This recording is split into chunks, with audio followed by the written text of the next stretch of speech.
और इस वक्त एक बड़ी खबर मिल रही है। शाहनवाज हुसैन होंगे बिहार बीजेपी के विधान परिषद उम्मीदवार। बीजेपी के कौमी तर्जुमान संजय मयूख ने इसकी जानकारी दी है। बीजेपी ने शाहनवाज हुसैन को उम्मीदवार बनाया है। 28 जनवरी को होना है विधान परिषद का इंतखाब। बिहार की 2 सीटों पर यह इलेक्शन होना है और जाहिर सी बात है कि जो ये इलेक्शन होना है उसमें बीजेपी ने शाहनवाज को, जो कि शाहनवाज हुसैन हैं, कौमी तर्जुमान हैं, उनको उम्मीदवार बनाया है। तो इस वक्त की बड़ी खबर, शाहनवाज हुसैन होंगे बिहार बीजेपी के विधान परिषद के उम्मीदवार। जी मीडिया नुमाइंदे राहुल मिश्रा मजीद अपडेट के साथ हमारे साथ जुड़ गए हैं। राहुल, क्या जानकारी मिल पा रही है फिलहाल?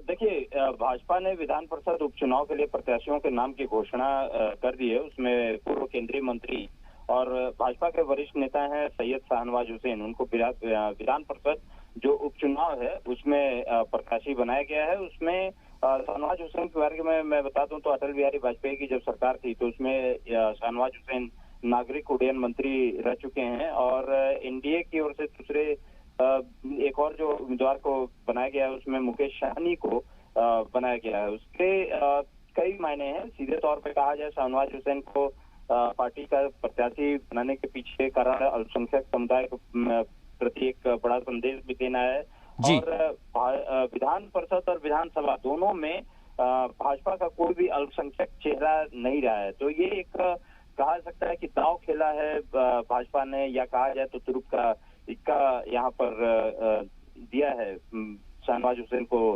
उतार करके।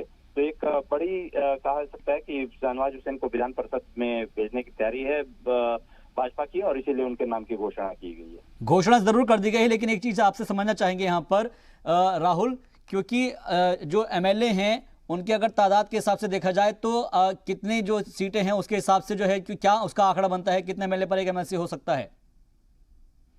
नहीं, देखिए, सीधे तौर पे यदि कहा जाए कि जो एनडीए में ये उपचुनाव है, उपचुनाव में सीधे तौर पे यहाँ पर उपचुनाव, क्योंकि रिक्त जो खाली सीटें होती हैं उसमें रिक्त खाली सीटों में ये भरा जा रहा है। तो यहाँ पर जो 2 विधानसभा उपचुनाव थे, 2 विधानसभा उपचुनाव, उन दोनों विधानसभा उपचुनाव विधान परिषद उपचुनाव, क्षमा चाहता हूँ, विधान परिषद उपचुनाव उसकी रिक्त भरा गया है यहाँ पे। तो यहाँ पर उन्हें भरा गया है और उसी में नाम में एक विधान परिषद में शाहनवाज हुसैन का भी नाम यहाँ पर दिया गया है।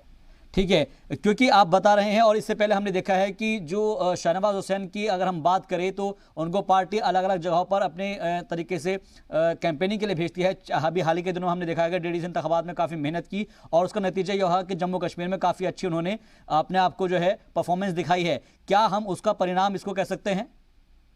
आप यदि देखा जाए तो कई मायने होते हैं। एक तो अल्पसंख्यक चेहरा कोई नहीं था विधान परिषद और विधानसभा में, कोई अल्पसंख्यक चेहरा न होने की वजह से सीधे तौर पे एक अल्पसंख्यक में मुस्लिम चेहरा न होने की वजह से साफ तौर पे कहा जाए तो ये भी एक कारण रहा है। यहाँ पे एक तुरुप का पत्ता खेला गया है भाजपा की तरफ से। दूसरी बात, आप सही कह रहे हैं कि जम्मू कश्मीर के इलेक्शन में शाहनवाज हुसैन का परफॉर्मेंस वहाँ पे उनके होने और वहाँ परफॉर्मेंस भाजपा का जम्मू कश्मीर में अच्छा होना भी एक रिवार्ड के तौर पे यहाँ पर इनको देखा जा सकता है।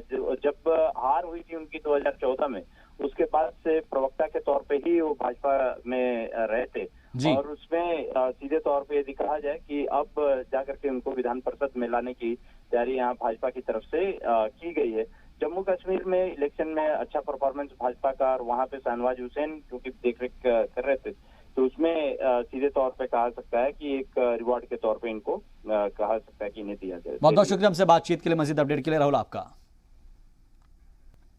तो शाहनवाज हुसैन को एक तरीके से हम इसे रिवॉर्ड के तौर पर कह सकते हैं कि उन्होंने जो जम्मू कश्मीर में परफॉर्मेंस दिखाई है और बीजेपी के लिए काफ़ी अच्छी मेहनत की थी, जिसका परिणाम अब यह है कि एमएलसी के लिए वो अब उम्मीदवार होंगे बिहार विधान परिषद के लिए। और ऐसे में 2 सीटें हैं जिसमें से एक सीट पर शाहनवाज हुसैन भी रहेंगे। जाहिर तौर पर आने वाले वक्त में अगर इसके सियासी समीकरण को देखा जाए तो एक अल्पसंख्यक चेहरा है और ख़ास तौर पर अगर हम देखें तो मुस्लिम चेहरा है, तो जो सियासी समीकरण है उसको साधने की एक कोशिश रहेगी, जिसमें बीजेपी ने शाहनवाज हुसैन को उम्मीदवार बनाया है। 28 जनवरी को विधान परिषद का ये इंतखाब होना है। बिहार की 2 सीटों पर ये इलेक्शन होगा।